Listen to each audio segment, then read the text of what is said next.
Thank you so much to Skillshare for sponsoring this video. Hello everyone and welcome back. Today I'm going to be recommending you the amazing books that I've read recently and one not so amazing book that I won't technically be recommending because I didn't love it and I don't often dislike books, but this one was very interesting and I'm excited to talk to you about it because I want to hear if you've read it, what you think of it. And I don't often talk about books that I dislike, and I feel like in a weird way it could be fun. So anyway, I'm going to go through all the books that I've read recently. If you guys have been following me for 2023, you guys know that I have been struggling with a reading slump pretty much all year, and I recently went to Canada to visit my friend Emma. She is from the YouTube channel Emmy. She is amazing and I love her so much and I miss her so much. And while I was there, we did a lot of reading, we did a lot of filming, and it seems like you guys have been enjoying the videos that we have been uploading, which I'm so glad. And being with Emma really invigorated my love of reading, and we just did a lot of reading. We did a 24-hour readathon, which a lot of these books are from. So I just feel like I've been finally getting that itch to read again and to read a lot, and I'm just so excited and I have a lot of books to talk about. So anyway, without further rambling on, the first book that I want to tell you guys about, I started it before I left for Canada and then I finished it in Canada and I adored it. It's one of my new favorite books now, and that is The Housekeeper and the Professor by Yoko Ogawa. I would just like to take a minute to appreciate the cover design as well. Without spoiling anything, the significance, once you read the story, the cover is just, oh my gosh, it's full of so much meaning. The birds, the tree, the willow, and then on the inside there are baseballs. So basically this book is about our main character or narrator. She is a housekeeper and she works for this professor. She begins working for this professor who only has an 80-minute memory. He suffered a brain injury and that resulted in him only having 80 minutes of memory. And it's about their relationship and her beginning to work for him and them adapting to each other and the way that she has to kind of adapt to his style of living with his memory loss. And then it's also about how her son creates a bond in a relationship with the professor as well, and it's really the three of them and their relationships, and it is exquisitely done. Just the character relationships, the effect that it had on me. Memory loss is something that's really important to me, and just the way that it was handled in this book was gorgeous. And so the professor is a mathematics professor, and also he is interested in baseball, and so is the housekeeper's son, and so they bond over mathematics and baseball. And math and baseball are two things that I've never really had much interest in. I'm horrible at math, and I've just never really been interested in baseball. But I was very shocked by how much I enjoyed reading about math, reading about baseball, and I think it's because I related to it in a way where, depending on whether it's baseball, math, or anything else, the act of something bringing people together is so beautiful. And you can kind of replace math and baseball with anything, any of your interests, and you could really relate to it, how that thing can bring people together. And I just think it's so beautiful. The writing is exquisite. I did dog ear a bunch of pages, and there's one that I would love to share with you. So in a lot of the book, they give you math equations, and the professor says, "A problem has a rhythm of its own, just like a piece of music," the professor said. "Once you get the rhythm, you get the sense of the problem as a whole, and you can see where the traps might be waiting." The way that he speaks about math is so beautiful, and he speaks of it almost as an art form, and I love that because I've never had that perspective of math before, because math has always been a great struggle for me, and I just simply adored it. So I highly, highly, highly recommend you read this book if it sounds like something that you would be interested in.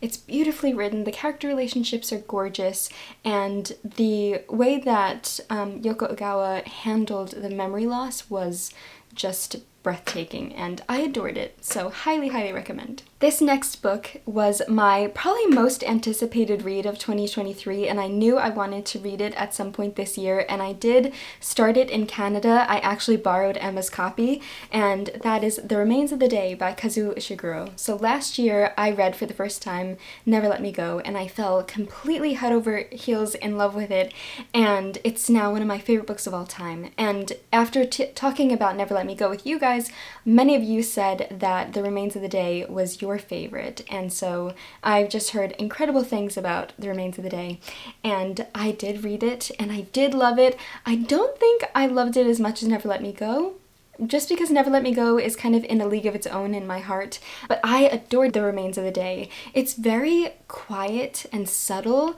and because of that, it is incredibly heartbreaking by how subtle and quiet it is. So we are following this aging butler as he goes on a road trip around the English countryside, and he reflects on his past, speaking about and reflecting on his experience being the head butler of a very grand estate and working for this lord. So the estate is called Darlington Hall, and we follow, of course, the butler, whose name is Stevens, and he talks about the other people that worked with him, especially the housekeeper and their relationship with one another.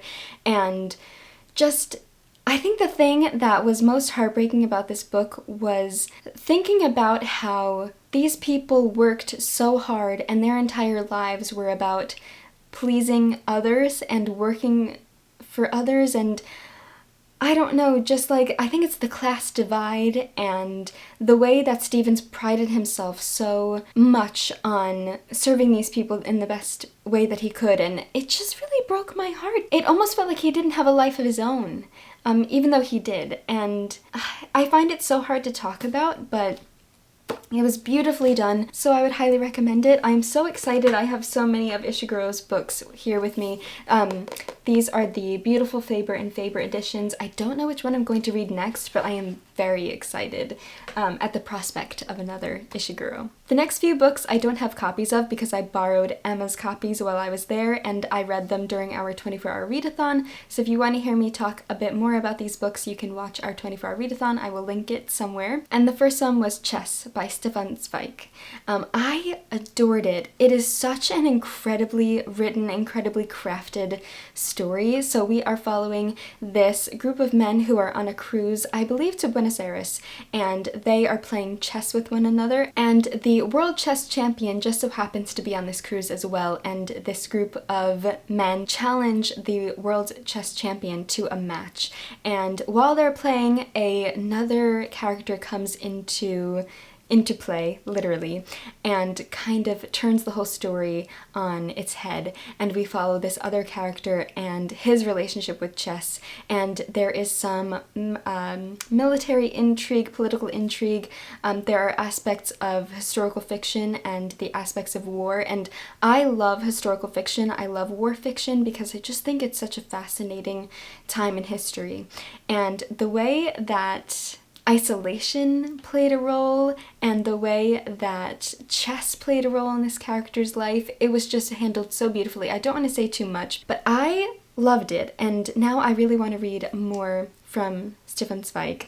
And another thing, like I said about The Housekeeper and the Professor, I have never really been interested in baseball and math before, and I'm at the very beginning stages of learning chess, and I think that what's so great about The Housekeeper and the Professor and chess is that you don't need a proficient knowledge in complex math equations or baseball or chess to really appreciate and love these stories. So I highly recommend it. It is just such an incredibly crafted story, chess and The Housekeeper and the Professor, and I just simply loved them. So yes, again, highly recommend. The next book I read during the 24-hour readathon was The Clothing of Books by Jehumpa Lahiri. This is a short essay about Jehumpa Lahiri's relationship with cover design and the covers of her books and how she feels about book design and the covers and the act of clothing books.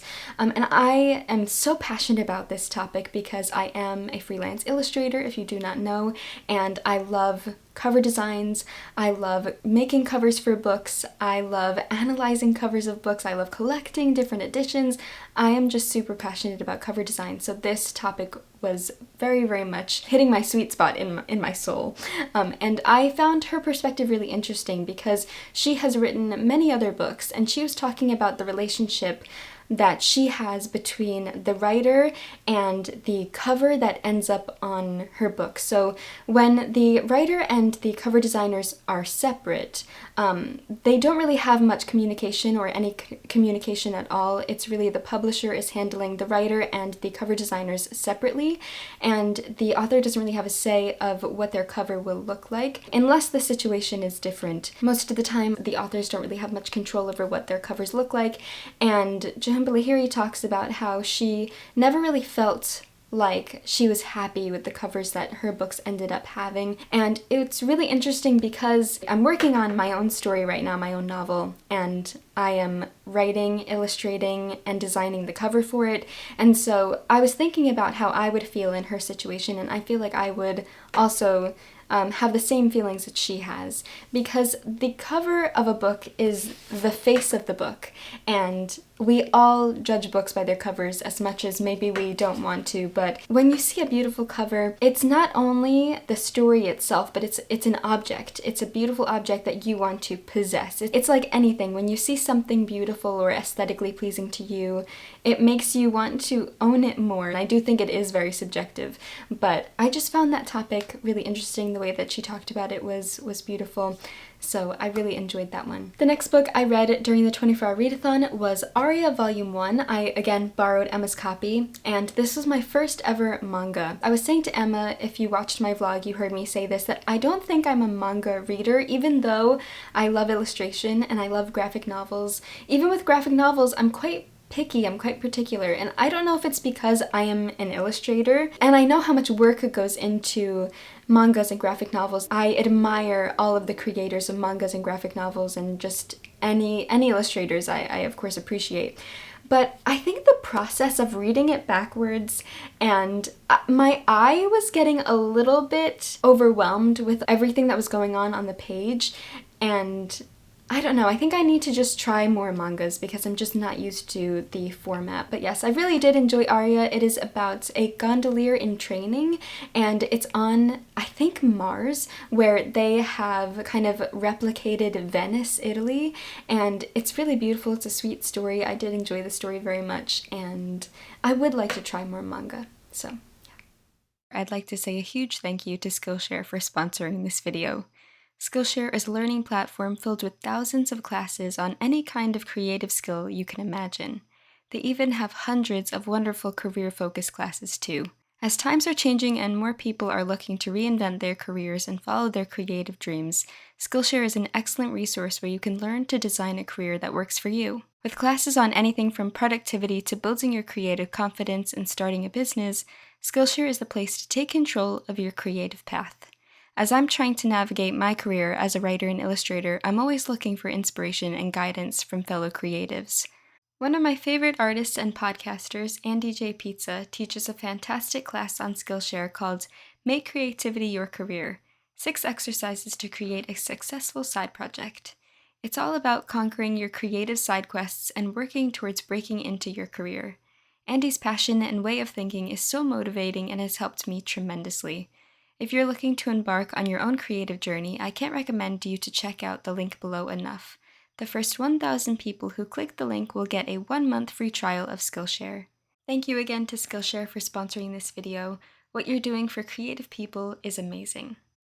Okay, the next book I am so excited to tell you guys about because I picked it up while I was at Chapters Indigo with Emma, and I picked it up with the intention to read it on my journey home, on the plane home, and I really didn't know what book I wanted to pick. We spent about an hour or 2 hours in the store, and I didn't pick anything up, and I looked at this book a few times, and I didn't really know if I would like it, and I had never read any of the works by this author before, and I was like, you know what, I really didn't know what I wanted, and I didn't really know what I was in the mood for, so I just picked up this book at random. It sounded interesting, I liked the cover, and it was also shortlisted for the Booker Prize in 2022. Anyway, that is Small Things Like These by Claire Keegan.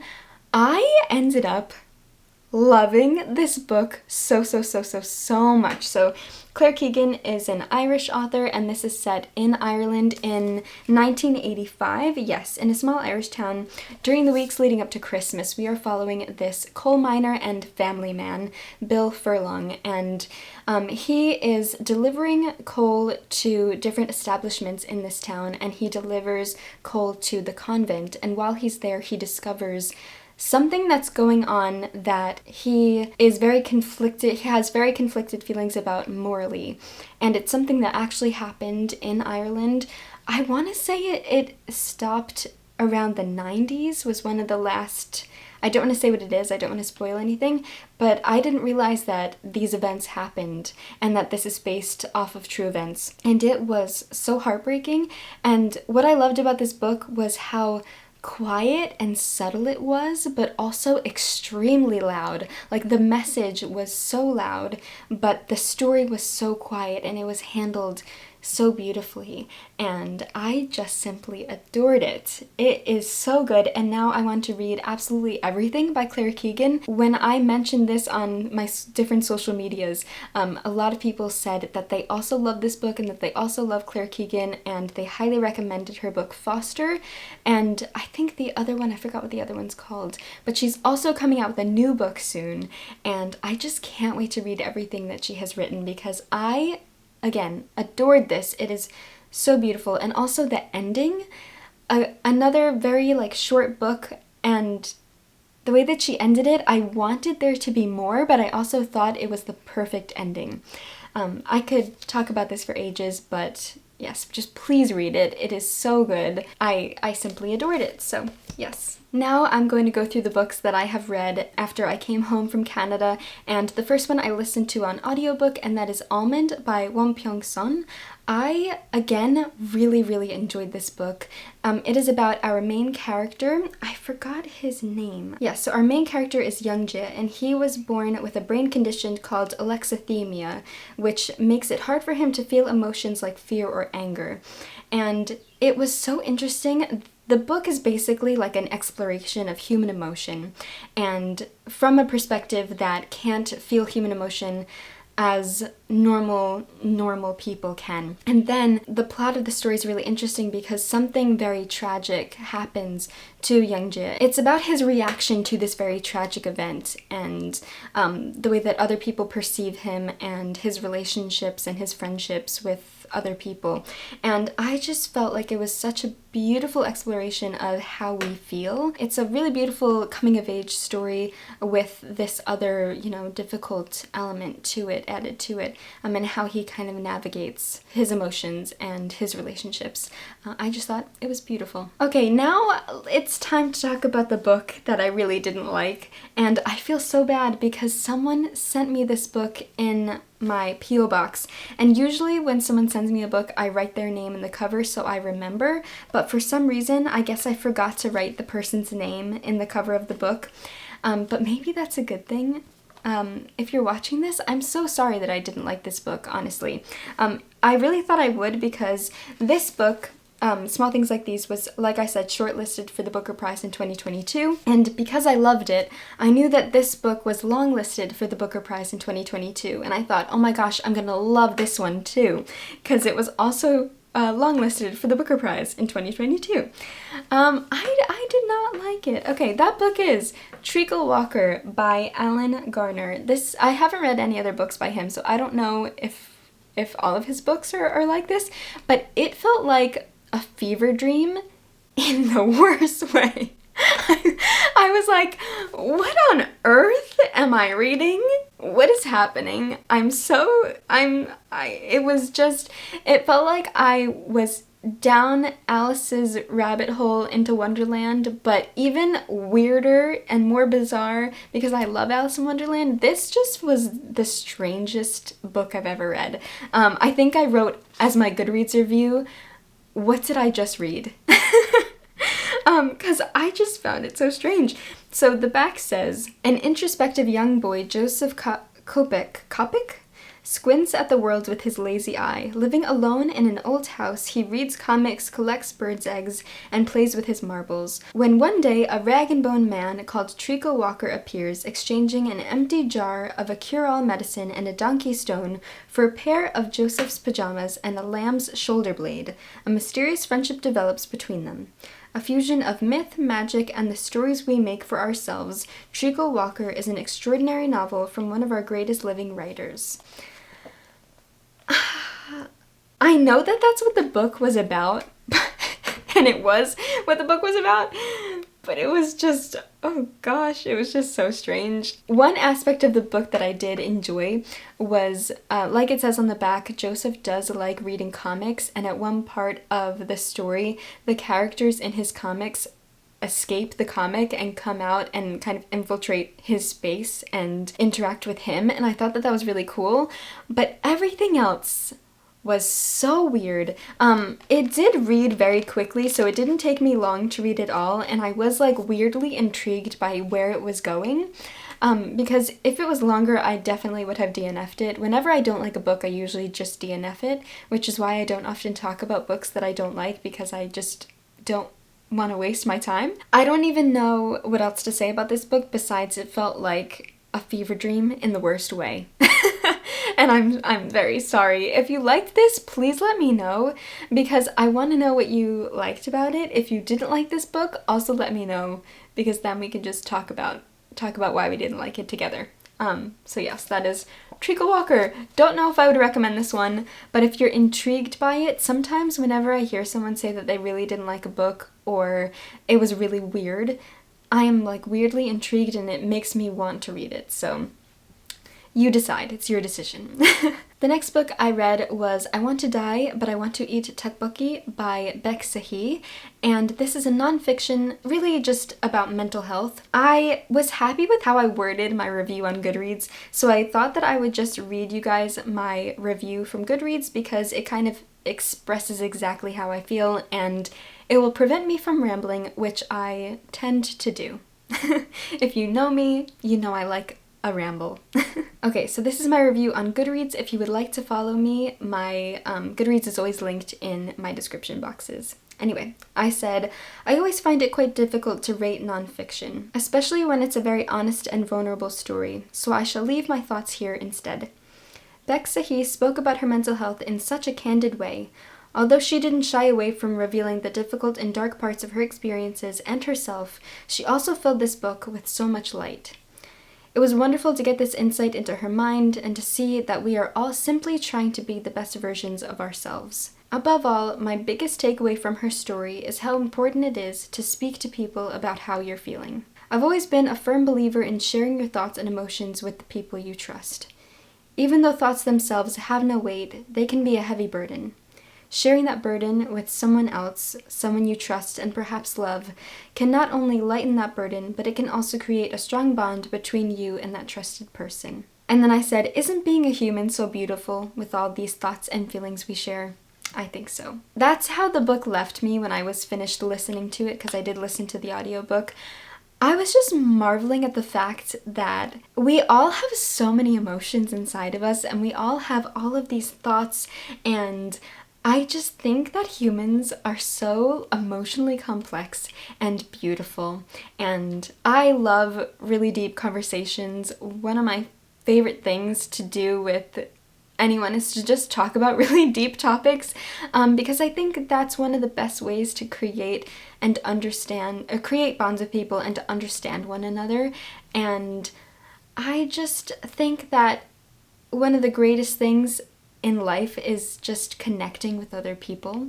And yeah, I just really enjoyed hearing about Baek Se-hee's story and her mental health, and I've always been a huge advocate for speaking about mental health and creating awareness because I've dealt a lot with anxiety in my past, and the thing that helped me the most was just talking about it with people and being honest and open, and also listening to other people and realizing that I'm not alone in feeling the ways that I feel, because we all have so many emotions inside of us, and I think it's so beautiful.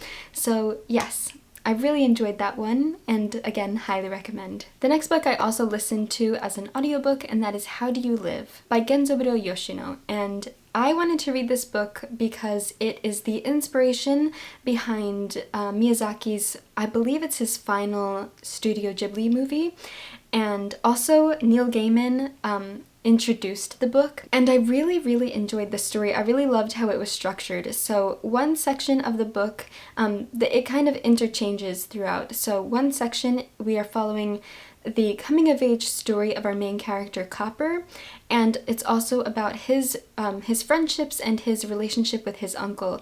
And the other section is his uncle's advice, like philosophical thoughts and advice to Copper. And so we are following Copper and his uncle's like notebooks is how it's explained. And I really loved how it was broken up in that way, because the things in his uncle's notebooks reflected what was happening in Copper's life, and it was just beautifully written and beautifully explored. And it's really just about Copper kind of coming to terms with how every person in his life, every person in the world is living their own lives and experiencing their own experiences, and the big question is, how do you live? So the book description is really great on Goodreads, so I thought that I would read that for you guys as well. So it says, publishing in English for the very first time, Japan's beloved coming-of-age classic on what really matters in life. The streets of Tokyo swarm below 15-year-old Copper as he gazes out into the city of his childhood. Struck by the thought of the infinite people whose lives play out alongside his own, he begins to wonder, how do you live? Considering life's biggest questions for the first time, Copper turns to his dear uncle for heartwarming wisdom. As the old man guides the boy on a journey of philosophical discovery, a timeless tale unfolds, offering a poignant reflection on what it means to be human. And again, this is just a theme that really hits home for me. I really enjoy philosophy. I'm getting a little bit more into it this year, and I love, again, like I said, deep conversations and thinking. It's so true. Like, there are so many people in this world that are all going about their lives and living their individual lives, and it's really interesting to ask those big questions, and I'm now so excited to see how Miyazaki takes that story and adapts it. So yes, those are all the books that I have read recently. I am currently in the middle of 2 books, and the first one is Northanger Abbey by Jane Austen. This is the Everyman's Library edition, so I took the dust jacket off, but we are reading this for the book club. Emma and I host a book club called Game of Tomes, and we are reading Northanger Abbey in September, and then October we are reading Wuthering Heights, and I'm so excited about both of them. So I am about halfway through Northanger Abbey, and I am adoring it. I love Jane Austen, and I've missed her so much. I haven't read a Jane Austen, I believe, since 2021. It's been way too long. I always try to read one Jane Austen a year, but I missed last year. But I'm making up for it this year. I'm loving this. It's so great. My one comment is that Mr. Thorpe needs to leave. He needs to exit the building, and the door can hit him on the way out. I can't stand him. I also can't stand Isabella.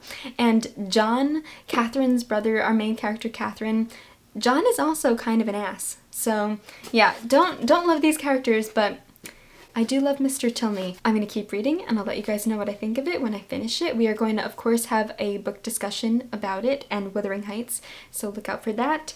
And then the other book that I started, but I haven't continued on in a little while, I need to keep going with it, that is I Was Born for This by Alice Oseman.